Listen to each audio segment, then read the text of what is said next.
Nous avons dit, c'est soit nous sommes souverains ou nous restons esclaves à jamais. Je tenais à venir ici, à exprimer cela à haute et intelligible voix pour dire que le Burkina Faso, pour dire que le peuple burkinabé a mon total soutien.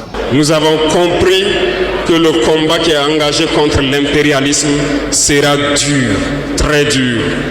Mais seuls les durs vont passer et les Burkinabés sont des durs. Lui, c'est Guy Marius Sagna, également connu sous le nom de Mohamed Sagna, un militant anti-impérialiste et une figure politique influente au Sénégal, membre fondateur du Front pour une révolution anti-impérialiste, populaire et panafricaine. Il incarne la résistance contre l'impérialisme et la mauvaise gouvernance sous toutes leurs formes. Pour toutes ces personnes qui ne connaissent pas Guy Marius Sagna, suivez ces quelques extraits. Un général, le général Sadiba Koulibaly, il est mort en prison. Mais c'est grave, c'est dangereux. Si un général peut mourir en prison en Guinée, ça veut dire que tous les Guinéens peuvent mourir en prison. Si on ne peut pas protéger la vie d'un général en prison en Guinée, ça veut dire que tous les Guinéens sont en sursis. Quand des collègues disent ça tous les jours, on les empêche de parler, on les traite de tous les noms d'oiseaux, on use d'artifices, de motions qui ne sont pas des motions, les gens crient, ils s'excitent, et quand d'autres gens viennent, ils disent ça, tout le monde est silencieux. Les Français disent nul n'est prophète chez lui. Mais nous devons appeler un chat. Nous devons appeler un œuf. Quand un chef d'État veut s'éterniser au pouvoir par des méthodes aussi illégales qu'illégitimes, il faut dire non. Ça, on sait où est-ce que ça va. Où est-ce que ça va? C'est que tôt ou tard, si c'est fait au Sénégal, il va y avoir le feu au Sénégal. Si c'est fait au Bénin, il va y avoir le feu au Bénin. Si c'est fait au Nigeria, il va y avoir le feu au Nigeria. Le feu! Vous avez vu? 10 jours de feu au Nigeria. Donc oui, nous devons nous dire la vérité. Nous devons refuser que ce soit les Blancs, les Toubabs qui nous donnent des leçons parce qu'ils n'ont aucune leçon à nous donner. Vous ne pouvez pas vous adresser au chef d'État. Ce ne sont pas vos amis. Vous ne pouvez pas vous adresser au chef d'État n'importe comment. Je ne suis pas d'accord. Vous devez être tout droit. Nous avons l'obligation de parlementaire tout droit. Vous ne pouvez pas vous adresser au chef d'État n'importe comment. Dans cette vidéo, Guy Marius Sagna a évoqué le capitaine Ibrahim Traoré, mais d'une manière inattendue et puissante. L'un des attaques ordinaires, il a formulé une critique constructive, presque fraternelle, qui a sans doute déstabilisé les détracteurs du président burkinabé. Que dis-je? Le président de toute l'Afrique. Car oui, quand une figure aussi cohérente que Guy Marius Sagna prend la parole, même la critique devient un acte d'adhésion réfléchi. Il semble avoir compris que ce que représente aujourd'hui le capitaine Traoré dépasse un simple mandat. C'est peut-être la dernière grande chance d'une révolution panafricaine durable. Un moment historique qu'il faut soutenir, ou du moins accompagner publiquement, avant qu'il ne soit trop tard. Le discours de Guy Marius Sagna est fort, marquant et mérite d'être écouté avec attention. Je vous invite à suivre ses propos et à me dire en toute sincérité, auriez-vous réagi comme lui?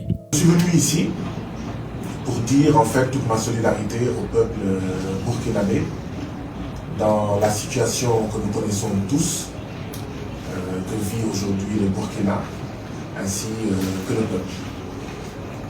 La situation est marquée par une division internationale du travail, où certains, les impérialistes, où certains, les capitalistes, ont décidé que dans cette division internationale du travail, eux, ils devaient être les exploiteurs, eux, ils devaient vivre de notre sueur, de notre sang, à nous, peuple de la périphérie, à nous, peuple et pays d'Afrique.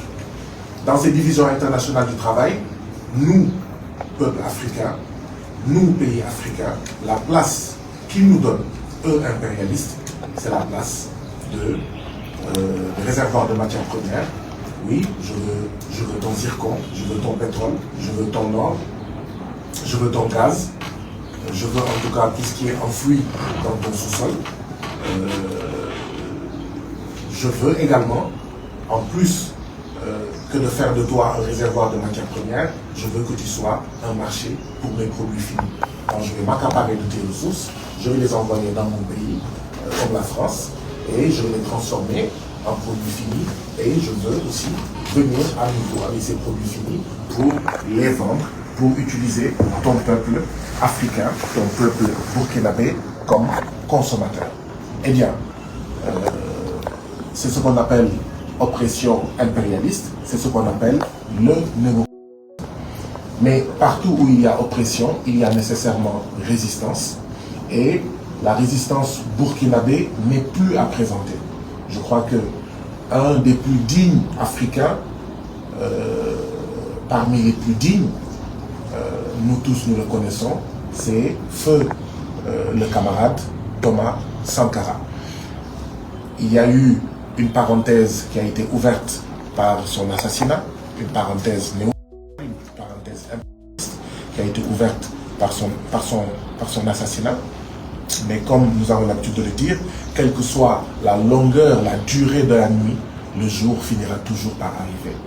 Eh bien, le peuple burkinabé s'est battu pendant toutes ces années et à un moment donné, ce combat a porté ses fruits et nous avons aujourd'hui des dirigeants à la tête desquels le président Ibrahima Traoré qui dirige aujourd'hui la révolution burkinabé qui est une révolution anti-impérialiste, qui est une révolution anti-néo-coloniale. Et donc, moi en tant qu'Africain, moi en tant que panafricain, moi en tant qu'internationaliste, je ne peux que soutenir toutes les expériences des peuples partout sur la planète Terre, particulièrement ici en Afrique, qui veulent sortir de l'oppression impérialiste, qui veulent sortir de l'oppression coloniale. Je tenais à venir ici, à exprimer cela à haute et intelligible voix, pour dire que le Burkina Faso, pour dire que le peuple burkinabé a mon total soutien. Bien sûr, j'ai l'habitude de le dire, j'ai l'habitude de l'exprimer depuis très longtemps, mais j'ai estimé qu'il était important aujourd'hui de faire le déplacement pour venir saluer son Excellence Monsieur l'ambassadeur Seydou Maïga, faire connaissance, tisser des liens, mais aussi pour modestement essayer de mettre du baume à mes frères et sœurs du Burkina pour leur dire que vous n'êtes pas seuls. Vous n'êtes pas seuls, nous sommes avec vous. Vous n'êtes pas seuls, vous avez notre soutien. Vous n'êtes pas seuls malgré la dureté du combat, parce que sortir de l'impérialisme, sortir du néolibéralisme, ce n'est pas une tâche simple, c'est une tâche éminemment complexe, parce que l'impérialisme va continuer à manœuvrer, va continuer à fomenter des coups d'État, va continuer à fomenter une contre-révolution, va tout faire à l'extérieur comme à l'intérieur pour mettre un terme à cette expérience anti-impérialiste, cette expérience de sortie du sous-développement, de la pauvreté. Et bien entendu, dans la dernière période, il y a eu des événements qui ne devraient laisser aucun démocrate sur la planète Terre, a fortiori un démocrate africain, a fortiori un panafricain, insensible. Nous avons tous entendu le général états-unien, ce qu'il a eu à dire. Pour nous, ces propos ne sont pas des propos seulement contre le président burkinabé, contre le peuple burkinabé, mais c'est contre tous les Africains. Mais bien sûr, ce n'est pas étonnant dans la longue marche des peuples noirs, dans la longue durée de l'oppression des peuples noirs. Ce sont des Noirs qui ont toujours été utilisés, manipulés pour faire face à leurs frères dignes. Je le disais tout à l'heure à son Excellence Monsieur l'ambassadeur, il y a des Africains dignes et il y a des Africains indignes. Il y a des Burkinabés dignes et il y a des Burkinabés indignes. Il y a des Sénégalais dignes et il y a des Sénégalais indignes. Ce que j'appelle les Africains indignes, ce sont les Africains qui prennent des options mais politiques contraires aux intérêts des Africains et de l'Afrique. Bien sûr, nous dénonçons au plus haut point le culot, l'outrecuidance de ce général états-unien qui a été envoyé, qui joue les Noirs de service, d'accord? Parce qu'ils ont eu peur que si c'était un blanc, que ça fasse désordre, quand on parle de racisme. Mais de toute façon, ça ne change absolument rien. Parce que ce général noir états-unien est au service d'une Maison Blanche qui n'a jamais cessé d'être blanche contre les Noirs même aux États-Unis. Donc bien entendu, si aux États-Unis même, les Noirs sont victimes d'un racisme systémique, on ne parlera pas de ce qu'on peut faire des Noirs qui sont ici en Afrique. Donc voilà un peu le sens de ma présence. Et bien entendu, comme je l'avais promis à son Excellence Monsieur l'Ambassadeur, je suis venu pour lui remettre cette lettre